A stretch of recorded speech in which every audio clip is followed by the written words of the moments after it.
Against a backdrop of lives lost now in the tens of thousands, each single survivor. O terremoto que atingiu a província turca de Gaziantep foi um dos mais mortíferos e destrutivos desde o século passado.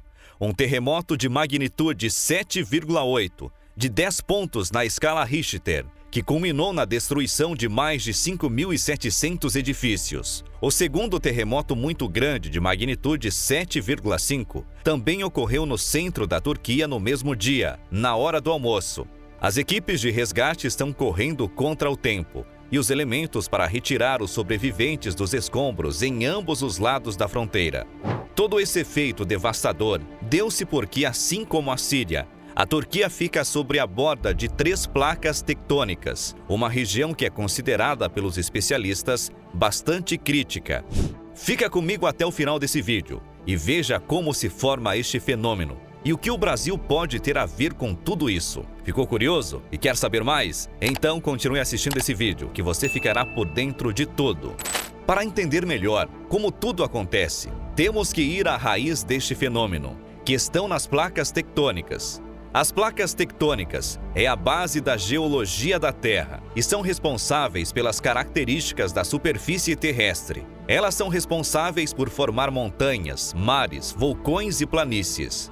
As placas tectônicas são essencialmente um meio de transporte para as forças que movem a Terra, como o calor, a pressão e a tensão. Quando essas forças se movimentam, elas podem produzir uma energia que, quando acumulada, produzem os terremotos. Mas o que de fato são placas tectônicas? As placas tectônicas são grandes porções de rocha, com cerca de 100 milhas de espessura, que formam a crosta superior da Terra. As placas que formam a crosta são conhecidas como litosfera, enquanto os materiais muito mais profundos em nosso planeta são chamados de manto. As placas tectônicas se movem sobre a superfície da Terra a uma velocidade de aproximadamente 2,5 centímetros por ano. Os terremotos acontecem em quase todos os lugares do mundo, desde os mais altos picos montanhosos, no Himalaia, até os vales mais baixos, como o Mar Morto, e até mesmo nas regiões extremamente frias da Antártica. Contudo, a localização desses terremotos não é aleatória. Os terremotos são causados por um deslizamento repentino nas falhas geológicas. As tensões na camada externa da Terra forçam os lados da falha a se encontrar, liberando uma grande quantidade de energia que se espalha através de ondas sísmicas, que provocam o tremor que sentimos. Os terremotos são medidos usando sismógrafos, que monitoram as ondas sísmicas que viajam pela Terra após um terremoto. Mas por que há tantos terremotos na Turquia? Chad Myers, meteorologista da CNN e especialista em clima severo, deu uma entrevista e afirmou: geralmente falamos sobre o epicentro, mas desta vez precisamos discutir a epilinha.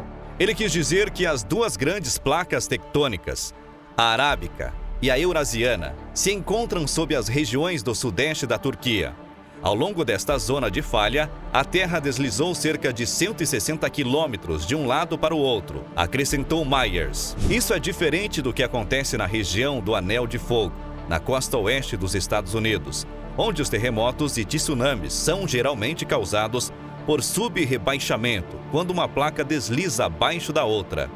A Turquia já está acostumada a sofrer fortes terremotos, pois está situada ao longo dos limites das placas tectônicas. 7 terremotos de magnitude 7,0 ou superior atingiram o país nos últimos 25 anos. Todos esses acontecimentos podem trazer um impacto negativo, não só na devastação, mas como de despovoamento futuro das famílias, afetando diretamente a economia do país. O poder de um terremoto é medido pela sua magnitude. O tamanho do tremor pode variar de acordo com a geografia e o relevo local e o nível de profundidade do terremoto. Na escala de magnitude, cada número inteiro aumenta de intensidade, significando 32 vezes mais energia. O tremor do terremoto de magnitude 7,8 na Turquia do Sul foi sentido a distâncias consideráveis, como Israel e Líbano. Agora que você entende um pouco de como aconteceu esse desastre na Turquia e o porquê dos terremotos, é importante saber que não é só na cidade turca que esses desastres acontecem. Em comparação com outros grandes terremotos em todo o mundo, o terremoto e tsunami que atingiu o Japão em 2011 deixou um legado de devastação em todo o país, quando as ondas de água cobriram cidades inteiras, carregaram casas para as estradas e resultou no pior acidente nuclear da história do Japão. Em 2010, o Haiti sofreu um poderoso terremoto de magnitude 7.0, que resultou em uma grande tragédia. O terremoto também deixou inúmeras pessoas feridas, estimadas em aproximadamente 300 mil, e deslocou milhões de habitantes. A devastação foi tão extensa que um ano após o evento, ainda havia áreas inteiras em completo caos. O desastre resultou em um dos piores desastres humanitários dos últimos tempos. Em 2004, uma devastadora tragédia atingiu a costa de Sumatra, na Indonésia, quando um terrível terremoto, estimado em 9,1 na escala Richter, desencadeou um tsunami ainda mais assustador, causando a morte de várias pessoas e deixando milhares de outras desaparecidas. A destruição foi tão grande que foi sentida em vários países ao longo da costa do Oceano Índico, desde a Índia até a Indonésia, Sri Lanka e Tailândia. O terremoto mais intenso já registrado foi no Chile, em 1960, com uma magnitude de 9,5, de acordo com o levantamento geológico dos Estados Unidos. Esse terremoto foi responsável por vários desastres ao longo de milhares de quilômetros.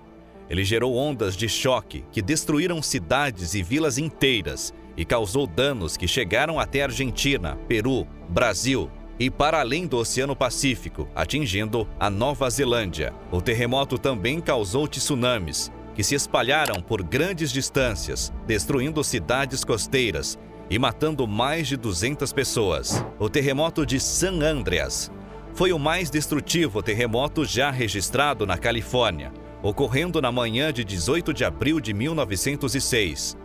O terremoto foi de 7,8 na escala Richter e causou várias mortes e mais de 400 milhões de dólares em danos. O epicentro do terremoto foi na fenda de San Andreas, que ocorre ao longo da costa da Califórnia, aproximadamente a 30 milhas ao sul de São Francisco. O terremoto, acompanhado de fortes sismos, que duraram aproximadamente 40 segundos e destruíram cerca de 80% da cidade de São Francisco.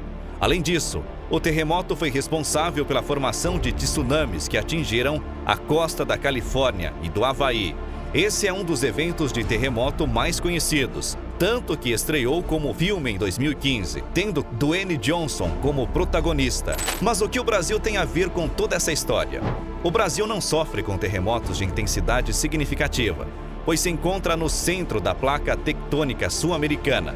Isso significa que o nosso país não tem a movimentação convergente necessária para que ocorram tremores significativos. Mas isso não quer dizer que não tenha chances de acontecer algo mais intenso por aqui.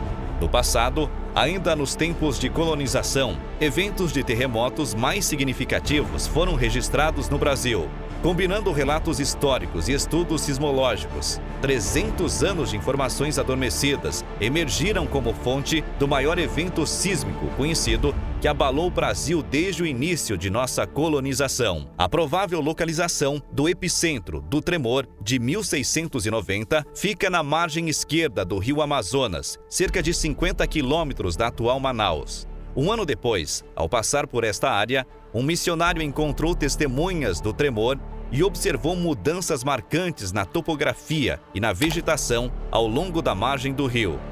Em 1692, outro padre confirmou esse evento e a ocorrência de grandes ondas no rio que levaram ao alagamento dos terrenos dos índios. O tremor espalhou ondas sísmicas pela floresta e sacudiu construções indígenas até 1000 quilômetros de distância. Um cálculo dos parâmetros sísmicos mostra uma magnitude estimada de 7,1. Devido ao longo período de recorrência desse tipo de tremor, a descoberta de um desses eventos é valiosa para estudos sísmicos intraplacas globais. Quanto ao Brasil, desfaz o mito de que o país nunca foi atingido por fortes terremotos. E se você achou que o Brasil está livre de novos abalos sísmicos, está enganado. Recente em 2022, um terremoto de magnitude 6,5 atingiu a região fronteiriça entre o Peru e o Brasil. O tremor ocorreu aproximadamente às 10 horas da noite, no horário de Brasília, com uma profundidade significativa de 616 quilômetros, situada a 111 quilômetros da cidade de Tarauacá, no Acre. O que podemos ver é que a natureza está cada vez mais tomando voz e querendo ser ouvida em todas as partes do mundo. Eventos catastróficos já aconteceram e continuam a acontecer em todo o canto do planeta. Será que podemos ver uma grande revolta da natureza ainda neste século? E os especialistas serão capazes de prever o que está a acontecer? O que podemos deduzir é que a natureza tem suas próprias escolhas e está mostrando isto da pior forma. Expresse sua opinião nos comentários. Queremos saber o que você pensa sobre o assunto. Deixe seu like, se inscreva em nosso canal para continuarmos trazendo conteúdos como esse e ative o sininho para receber nossas notificações. Nos vemos no próximo vídeo.